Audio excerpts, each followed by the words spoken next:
zamyslela som sa a rozmýšľam nad tým, že čo je ťažšie ako igelitka, ktorá má v sebe 2 balíky litrového mlieka. Čo je ťažšie? No, asi každá z nás vie, že je to leto. Letné obdobie v živote ženy je proste náročné. Išla som na Senecké jazera, áno.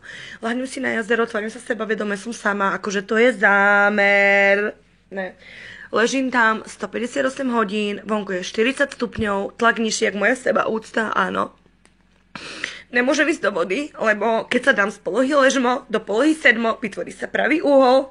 Áno, a zrazu z jednej pneumatiky je pneumatik 6. A proste v oblasti brucha zrazu pneuservis, ani nevieš jak. Ale do toho som si proste spomenula, že tučniaky, alebo tí pingvíni, ne, keď sa cítia proste moc tučne, takže vôbec oni sa nechodia kúpať do vody. A hovorila som si, že wow, že proste to je tak krásne, tak empatické, že proste empatia je matka múdrosti, že jak to tá matka príroda vlastne zaradila, to je neuveriteľné. Takže po 10 hodinách ležania už všetci odišli, tak si hovorím, konečne môžem vstať, ne, len zrazu som si nedala faktor 30, lebo však mám iba 27, tak halo, nebudem si dávať 30 na seba. Spečená som do fialová, ľudia moji, áno, ale hovorím si pohode, pretože fialová je farba duchovná, čiže som si z duše zaminžovala, ne, namierim si to do bufetu, troška sa schladiť, prídem do bufáču, ne. Čavo dojde ku mne, že čo si dám. Ja pozriem na nohy. Čavo má na sebe biele kroksy.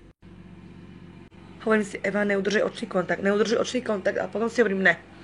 Nebudem xenofóbka, hej. Normálne, ako treba sa zamyslieť nad tými ľudskými osudmi, že proste Boh vie, aká tragédia sa musela v živote stať, aby ho donútila k tomu si dať biele kroksy, áno. Tak si hovorím, Eva, čítaj medzi riadkami, ne. Tak mu hovorím, poprosím vás liter čapovaného proseka. On že koľko pohárov? Ja že slámku poprosím. Skrátim to. 20 minút to trvalo, vychádzala som vyklepaná jak viedenský rezeň, do tenka, výborné. Bolo to fakt romantické. Áno, ja som mala celý čas zatvorené oči, aby som nevidela jeho kroksy. On mal celý čas zatvorené oči, aby nevidel... To je jedno. Na druhý deň ráno sa zobudím. V hlave Mexico City, prach, chaos, všetko. Pozriem sa do zrkadla a zrazu cítim takú tú energiu, jak mi život zašepká. How low can you go? A ja viem, že... Ja proste v srdci viem, že už sa hlbšie klesnúť nedá. A zrazu ma niečo zasvrbí. A ja zistím, že mám herpes, tak jasne, že sa dá ísť nižšie. Keby na pere, ale na juhu. Ľudia moji, áno. A hovorím si, preto to sme štrngali v 89.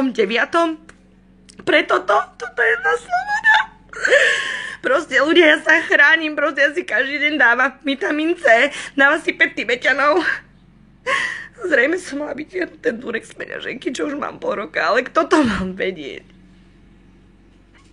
Dávajte si pozor a prajem vám krásny letný flirt.